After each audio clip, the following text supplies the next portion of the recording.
Have you ever, like, stopped and really thought about what eternity might be thinking? Whoa. I mean, it's got to be a pretty wild concept, right? Trying to wrap our finite little brains around something that's literally infinite. It really is. And, it's a question that's intrigued philosophers and theologians for ages. Oh, absolutely. And to kind of help us get a handle on this massive idea, we're going to be diving into an excerpt from Weuku, which translates to eternal mood, life and time from a biblical perspective. Oh, that's a good one. And for this deep dive, we're going to be focusing on the Christian perspective on this idea of eternity. Right. And the text, it starts off by doing this really interesting thing where it compares those like crazy long lifespans we see in the Bible. Oh, yeah. Like Methuselah living to be 969. Right. To how obsessed we are today with like extending our own lives, even if it's just by a few years. It's like we're totally missing the point. The text is almost like nudging us to think bigger, instead of just adding years to our lives. Yeah. Maybe we should be considering like a whole different way of experiencing existence. Yeah, absolutely. And that's where this idea of eternity comes in. It just is, beyond measurement. Right. It's this quality of being that's just totally foreign to our finite little understanding. It's pretty humbling when you think about it. I mean, even the psalmist talking about 80 years feels kind of out of reach for a lot of people these days. Yeah, for sure. But this kind of brings us to another big idea. The text raises the whole idea of death as this disruptor. Right. Death is presented as this enemy of eternity, this consequence of sin, which the text describes as like this break in the harmony between God and humanity, that whole Garden of Eden thing. Oh, so it's like sin kind of messed things up, introduced this separation. Yeah, and death is like a part of that. Got it. But what's really fascinating here is that the text connects this idea of death to our tendency to become like completely fixated on the present moment. It's like the reality of death almost forces us to just live for the now, potentially distracting us from this bigger picture of eternity. Yeah, that's a really interesting point. It's like we're so busy trying to avoid the inevitable that we don't even stop to think about what might be on the other side of it. Totally. And the text goes on to observe how we try to like fill that void, that longing for something beyond the present with all sorts of things, material possessions, achievements, even just this pursuit of a high quality life. It's like we're trying to create our own little version of paradise. Yeah, exactly. And it's totally understandable to want a good life. Right. But the text kind of challenges us to ask ourselves, do these things really satisfy that deeper longing? Especially in light of eternity. Exactly. It's like comparing a grain of sand to the whole universe. That's a great analogy. And, building on this whole idea of contrasting perspectives, the text builds up another pretty interesting analogy. It talks about Mr. Beast, the YouTuber. Oh, yeah. And how even his like crazy impressive feats, like reading a dictionary in 8 hours, like pale in comparison to the scale of eternity. Oh, I loved it's such a good way to illustrate just how mind-bogglingly huge the idea of eternity is, It really is. Mr. Beast reading his dictionary for hours and hours, and then you think about this infinite expanse of time, really puts things into perspective. It does. It's like eternity doesn't even notice our little attempts to like measure it or define it. Nope. And speaking of trying to understand eternity, the text then uses Psalm 2.1 to 4 to illustrate how our human efforts might look from like God's point of view. Right. It uses this whole child's play analogy comparing our struggles and striving to a bunch of kids arguing over a game completely oblivious to the fact that someone else actually owns the game. And that someone else is God. Exactly. It's kind of humbling, isn't it? It is. It really challenges us to try and grasp a perspective that's just so far beyond our own limited understanding. Totally. So if even Mr. Beast's dictionary marathon seems small compared to eternity, where does that leave us? Yeah. What are we supposed to make of all this? Well, the text is pretty clear about one thing. Only God truly understands eternity. Okay. It's just beyond our human grasp. But here's where it gets really interesting. The text also makes this point that eternity isn't just this far-off abstract idea. It's actually offered to us as a gift. Right. Through Jesus, eternity becomes accessible through faith. Exactly. It points to that verse, John 3.16, which says that God so loved the world that he gave his only son, so that whoever believes in him shall not perish but have eternal life.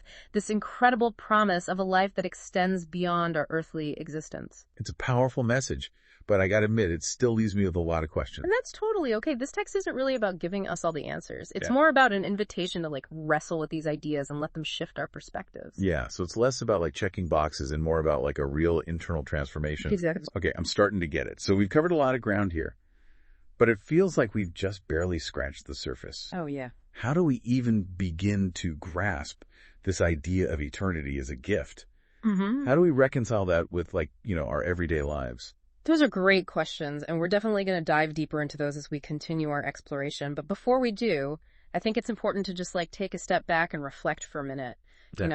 How does this whole idea of eternity, this contrast between our finite lives and the infinite, how does that resonate with you? What thoughts or feelings come up when you consider that? That's a great point. We want you, our listener, to really engage with these ideas. This isn't just a lecture, it's a conversation. So take a moment to think about what we've discussed, and we'll be back soon to explore even more about this really interesting concept of eternal mood.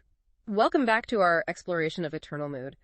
Before the break, we were really wrestling with this idea of eternity as a gift and how we can access it through faith in Jesus. Yeah, it's beautiful. But honestly, I'm still struggling with what it actually looks like to live with that in mind, every day. I think that's something a lot of people struggle with, and the text doesn't really offer any easy answers or step-by-step instructions. Right. But I think that's intentional. It's more about inviting us to wrestle with these ideas and let them change our perspectives.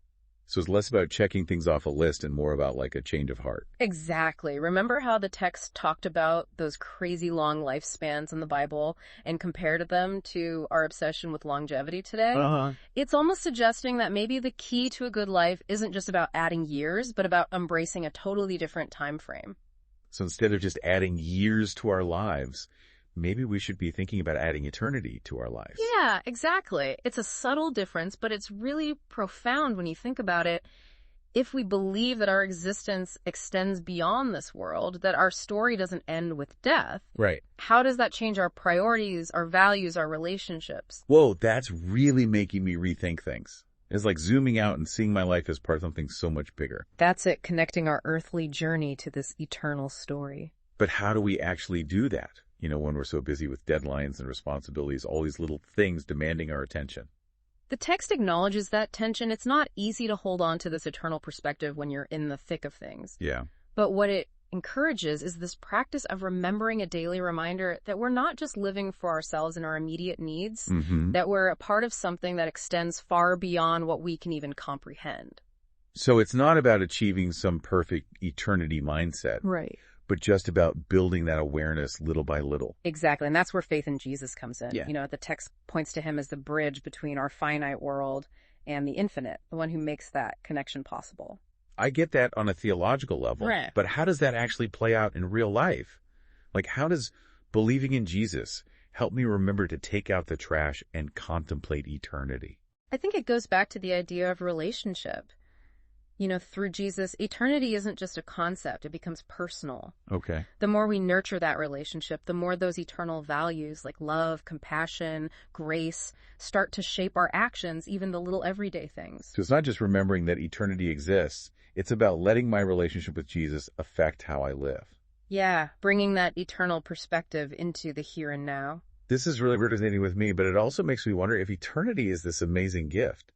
Yeah. Why do so many people miss it? Why are we so easily distracted by those, shiny objects the text talked about? That's a question that's puzzled people for centuries. The text uses that analogy of children arguing over a game, so caught up in their little world, they forget the owner of the game is watching. Right. It's like we're so focused on our own little dramas that we miss the bigger picture. Exactly.